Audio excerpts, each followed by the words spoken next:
And I think at that stage, those moments of doubt just pop into your head. I'm not good enough, I'm not smart enough, I'm not, why am I not? The royal family has been thrown into turmoil following Princess Beatrice's unexpected departure.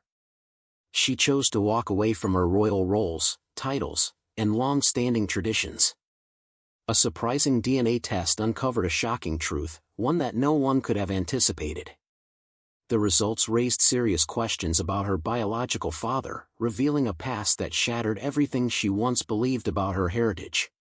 Confronted with this reality, she made the difficult decision to sever all ties with her family. What does this mean for her standing in the royal circle? Let's take a closer look at the stunning revelation that led Princess Beatrice to make the most life-altering decision of her journey so far. Princess Beatrice of York was born on August 8, 1988, in the evening at London's Portland Hospital. She was welcomed into the royal world as the first daughter of the Duke and Duchess of York and was the fifth grandchild of Queen Elizabeth II and Prince Philip. From the very beginning, she was surrounded by close family connections. Her christening took place in December that year at the Chapel Royal, St. James's Palace. Her godparents included both family members and close friends, such as her father's cousin. Interestingly, the royal family didn't reveal her name to the public until almost 2 weeks after her birth. 2 years later, she became a big sister when Princess Eugenie was born. At the age of 7, Beatrice's parents decided to separate. Their divorce, however, was amicable, and they both remained actively involved in raising their daughters. They agreed to share custody and continued to co-parent Beatrice and Eugenie together. To ensure their future security, the Queen set up a trust fund worth £1.44 million for the girls. Despite the family changes, Beatrice and Eugenie experienced a loving and active upbringing. They frequently traveled abroad, and every trip included at least one parent. Beatrice started her education at Upton House School in Windsor in 1991. She later moved on to Coworth Park School and then attended St. George's School in Ascot. Her schooling was guided by a disciplined approach. At age 7, she was diagnosed with dyslexia. Reflecting on it, she once shared, "The reason why I am so passionate about dyslexia is because of being a dyslexic person myself." Though the diagnosis brought its challenges, Beatrice showed great determination. She postponed her GCSE exams by a year to better prepare herself. Over time, she gained more confidence and chose to speak publicly about her condition in 2005 to inspire others going through similar struggles. While at St. George's, Beatrice worked hard and achieved good academic results. She earned an A in drama, and BS in history and film studies for her A-levels. Her leadership qualities were recognized when she was elected head girl during her final year. She also had a creative side. She loved singing and was an active member of the school choir. Her 18th birthday was celebrated in grand royal fashion with a masquerade ball held at Windsor Castle. Renowned photographer Nikolai von Bismarck captured her official portrait, marking a milestone as she transitioned into adulthood. In 2008, Beatrice enrolled at Goldsmiths, University of London, where she pursued a degree in history and the history of ideas. The 3-year course helped broaden her perspective and deepen her understanding of the world. She graduated in 2011 with a strong academic record, highlighting her dedication to learning. Even during her student years, she sought real-world experience. That summer, she worked as a sales assistant at Selfridges, getting her first taste of customer service. She also spent time at the press office of the Foreign Office, an unpaid role that gave her insight into public affairs. During that period, she also explored career options with the Financial Times website, showing early signs of interest in business and media. In 2009, Beatrice made a subtle debut in the entertainment world, appearing briefly in The Young Victoria, a film portraying the early reign of Queen Victoria. Though it was a small, silent role, it was a significant moment. She became the first member of the royal family to appear in a fictional film.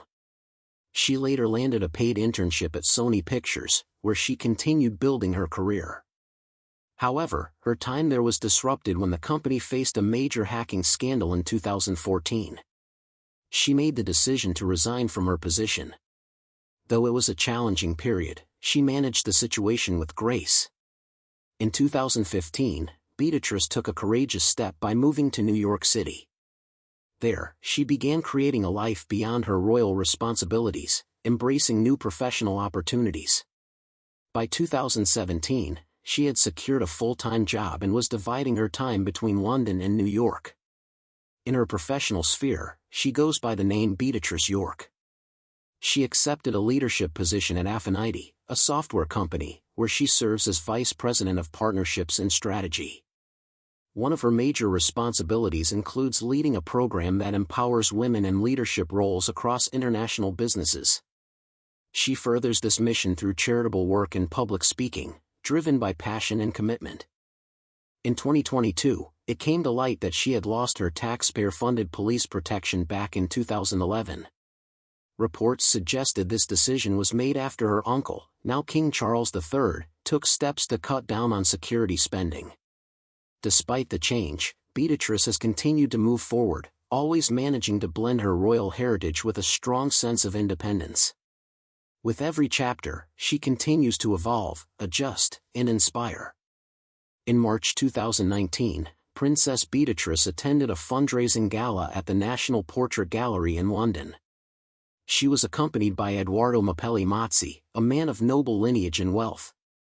He worked as a property developer and was already a known figure in high society. His father, Alex Mapelli, had once represented Italy as an alpine skier in the Olympics. Although Italy no longer officially recognizes noble titles, the Mapelli Mazzi family had received the title of Count in 1913 from King Victor Emmanuel III. This title, passed down through the male line, made Edoardo a count by birth. While not formally recognized by today's governments in Italy or the UK, the title still held cultural significance in certain circles. By the time they were seen together at the event, it was widely believed that Beatrice and Edoardo had been in a relationship for several months. Their romance likely began around September 2018. They appeared relaxed and happy together, and were later spotted at Lady Gabriella Windsor's wedding in May 2019. This public appearance at a royal event suggested that their relationship was growing more serious. Later that same year, their bond turned into an engagement. In September 2019, while visiting Italy, Edoardo proposed. The official engagement announcement followed on September 26, released by her father's office. Planning for a royal wedding began quickly. The ceremony was originally set for May 2020 at the Chapel Royal at St. James's Palace, with a reception planned at Buckingham Palace Gardens. However, the COVID-19 pandemic altered everything. First, the reception was cancelled, and eventually, the wedding was postponed due to health and safety concerns. Eventually, on July 17, 2020, Beatrice and Edoardo were married in a quiet and private ceremony at the Royal Chapel of All Saints in Windsor. This wedding was not publicly announced in advance due to the sensitive circumstances surrounding it. Around that time, her father, Prince Andrew, became entangled in scandal due to his association with Jeffrey Epstein, a convicted criminal who later died in prison. Following a damaging TV interview, Prince Andrew stepped away from public duties. This affected Beatrice's wedding significantly. While he still walked her down the aisle, he was excluded from the official photos shared with the public. What was meant to be a grand occasion turned into a modest and intimate affair. For the wedding, Beatrice wore a vintage gown by Norman Hartnell, previously owned by the Queen. It was lovingly altered for her and held deep sentimental value. She also wore the Queen Mary French tiara, famously worn by the Queen on her wedding day. With this ceremony, Beatrice took on new roles, not only as a wife, but also as a stepmother. Edoardo had a son, Christopher Wolfe, affectionately known as Wolfie, from a previous relationship. Then, in September 2021, Beatrice welcomed her first child, a daughter named Sienna Elizabeth Mapelli Mazzi. Sienna was born at Chelsea in Westminster Hospital in London and was 11th in line to the British throne at birth. Following Queen Elizabeth II's passing in 2022, Sienna moved up to 10th in line. Her christening took place in April of that year at the Chapel Royal at St. James's Palace.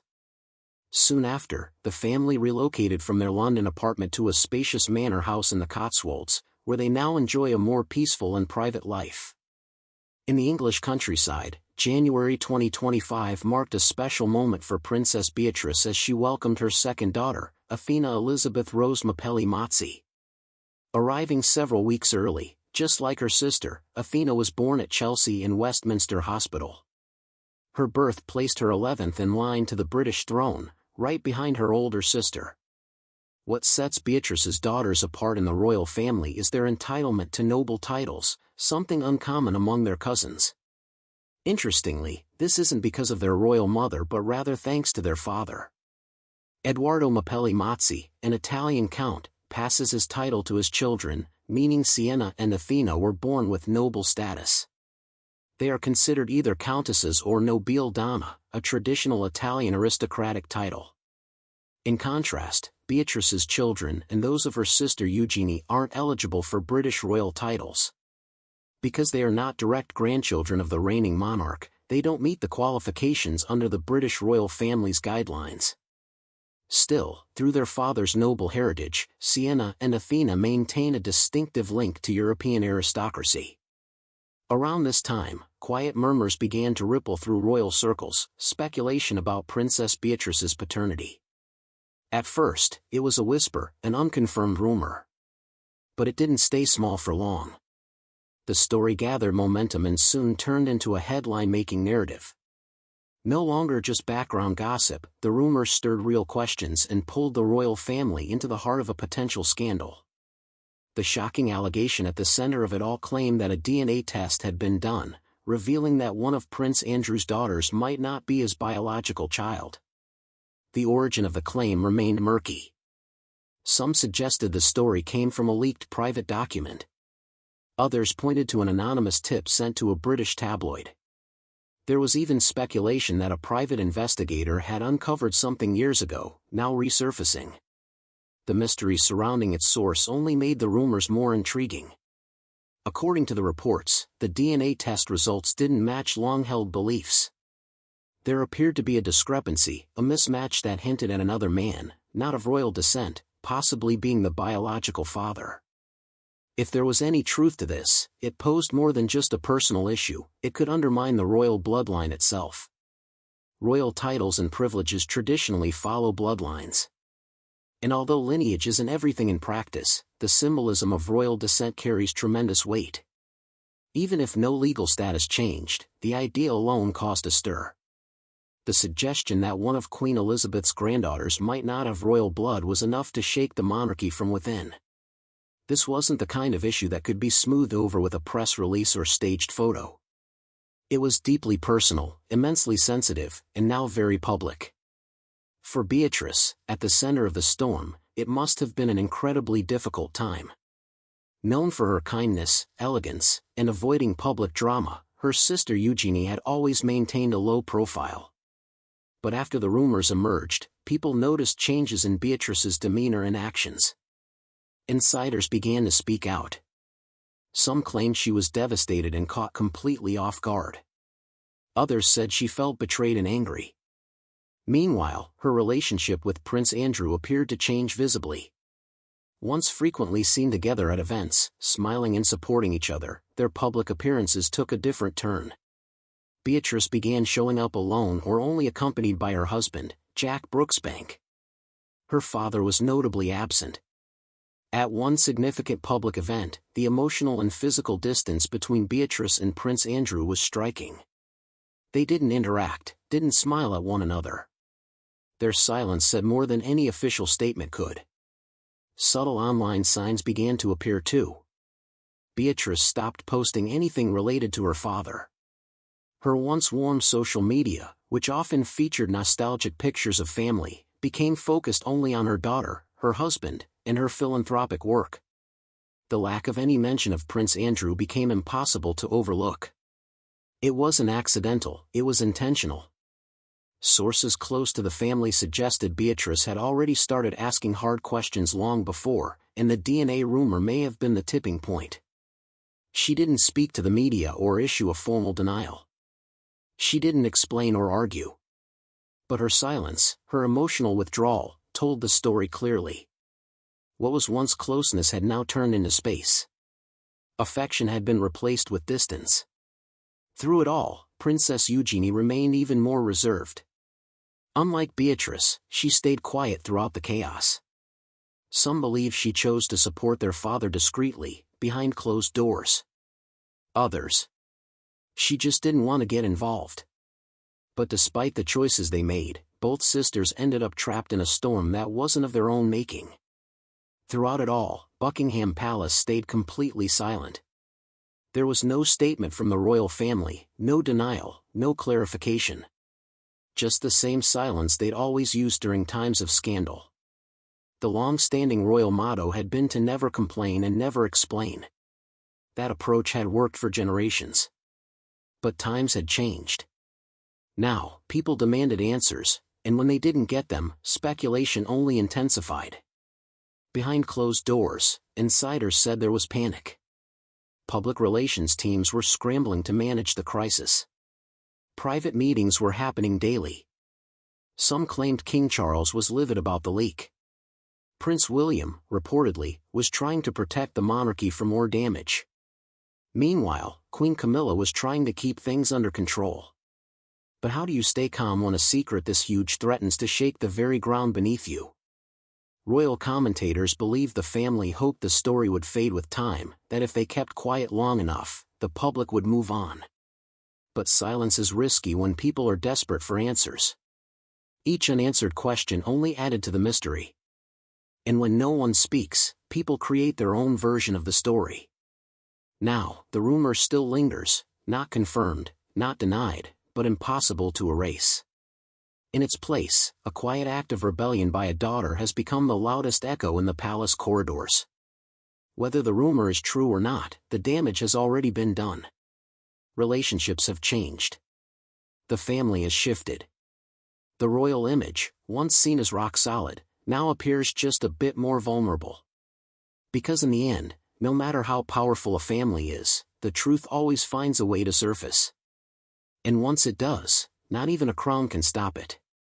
But how did all of this begin? The story of the Duke and Duchess of York goes back decades. Prince Andrew's relationship with Sarah Ferguson took a serious turn in the 1980s, though their connection had started much earlier. They'd known each other since childhood, often meeting at high society events like polo matches. For years, they were simply acquaintances. But at Royal Ascot in 1985, something changed. They reconnected. From that point on, their relationship grew closer. What started as a warm friendship soon turned into something deeper. Within a year, they were engaged. On July 23, 1986, they were married in a grand royal wedding at Westminster Abbey. The ceremony attracted attention from all over the world. That same day, Queen Elizabeth II gave Andrew several new titles, Duke of York, Earl of Inverness, and Baron Kalile, reviving titles held by his ancestors and connecting him more closely to royal tradition. In the early days of their marriage, everything looked bright. They had two daughters, Beatrice and Eugenie, who quickly became their world. The couple often appeared happy and united in public. From the outside, their life looked ideal. But privately, problems began to emerge. Prince Andrew's dedication to his naval career kept him away for long periods. The constant travel and relentless media pressure began to take a toll on their marriage. Sarah, frequently left to raise their young daughters alone, faced mounting stress. By March 1992, it became too much. The couple announced their separation. They lived there together for several years, working to provide a stable environment for their daughters despite the divorce. In 2004, Prince Andrew left Sunninghill Park and moved into the Royal Lodge, a grand and historic residence that had once belonged to the late Queen Mother. The Royal Lodge held deep emotional value for the royal family. Queen Elizabeth II had spent part of her childhood there, and the home carried with it a strong sense of heritage and tradition. Sarah relocated to Dolphin House in Englefield Green, which was located close to Andrew's new home. This arrangement allowed the family to stay nearby and keep a consistent routine. But in 2008, a fire broke out at Dolphin House. As a result, Sarah had to leave and moved back into the Royal Lodge with Andrew. It was an unusual setup for a divorced couple, yet it highlighted the closeness of their relationship. Even though their marriage had ended years earlier, they continued to support each other. Sharing a home once again strengthened their roles as co-parents and close friends. Their daughters benefited from having both parents actively involved in their lives, and together, the family presented a united image. However, their quiet life soon came under financial strain. The Royal Lodge, while rich in history and charm, came with significant expenses. Prince Andrew had a unique lease agreement on the property. He paid a one-time fee of £1 million and also agreed to spend £7.5 million more on renovations and maintenance. This lease gave him the right to live there for 75 years, provided he covered all upkeep and financial duties. Because the Royal Lodge is located outside the secure grounds of Windsor Castle, it needs its own full-time security, which is costly. When you add the ongoing maintenance of the estate and surrounding land, the expenses climb even higher. Making matters more difficult, Prince Andrew no longer holds any official royal role. Back in 2013, he lost the annual £249,000 allowance he used to receive from the late Queen. With no public role or income, his financial burden grew heavier. Now, the full cost of securing and maintaining the Royal Lodge falls entirely on him. If he cannot meet these obligations, the lease alone may not guarantee his stay. The Crown Estate, which technically owns the property, could step in if the financial responsibilities are not being met. While no official action has taken place so far, time is passing quickly, and the future of Prince Andrew's residence at the Royal Lodge remains uncertain. Each passing month brings new concerns. Although the home is filled with memories and historical importance, even that legacy cannot protect it from today's growing challenges. Meanwhile, Princess Beatrice's role in the monarchy has also come into focus. Although she is part of the British royal family and closely related to key figures, King Charles is her uncle and Prince William is her cousin, she has mostly stayed out of the spotlight. Compared to her more prominent relatives, she has not played a major public role in the monarchy. This, however, may be starting to change, especially with Prince William taking on a stronger leadership role. He recognizes the need for the royal family to adapt in order to stay relevant, and involving cousins like Beatrice is an important part of that shift. After Prince Harry stepped back from royal duties and moved abroad, William has been working to bring some of the younger royals back into active roles. His goal is to help the monarchy project a more modern, relatable image, one that includes a wider range of family members, not just the core royals. Including Beatrice helps keep the crown connected to the people. There is also a noticeable issue with age within the royal family. Without William and Kate leading, most of the visible royals are older, and the lack of energetic younger members is strongly felt. This gap has led to a gradual decline in public interest. People aren't as captivated by royal events and appearances as they once were. In fact, many surveys show that younger generations feel little connection to the monarchy, especially since it struggles to relate to their concerns in daily lives. To tackle this, William has begun promoting a new image, one that is more relatable, youthful, and attuned to modern society's needs. He wants to emphasize service and relevance, not just ceremony and tradition. The monarchy needs to prove it can still serve the public and evolve with the times. Wearing crowns and attending formal events is no longer enough. The royal family must work harder to maintain a connection with the people. Princess Beatrice fits well into this fresh approach. Although she hasn't traditionally carried many royal duties, Beatrice's background and position in the family give her a natural role in public life. With fewer active working royals, she may now be called on more frequently. Along with cousins like Princess Eugenie, Peter Phillips, and Zara Tindall, she has already appeared more often at events such as garden parties, signaling that changes are quietly underway. This involvement could become a regular feature if Prince William expands the circle of royals participating in public duties. Meanwhile, other national challenges are putting extra pressure on the royal family.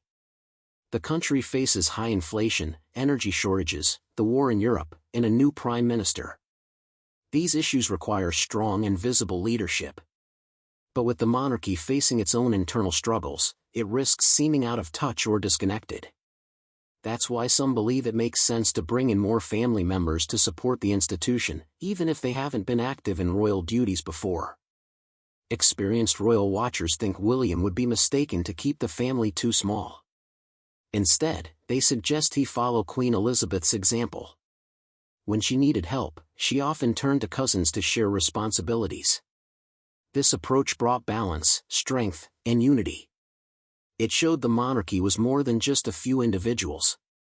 William could do the same by involving Princess Beatrice, Princess Eugenie, Lady Louise Windsor, and the Earl of Wessex. As the royal family enters this uncertain era, everything is being tested: its stability, image, and purpose. To survive and stay relevant, the monarchy must adapt to present-day needs. By stepping up now, they have a chance to create a modern monarchy, one that respects tradition but is active, visible, and prepared for the future.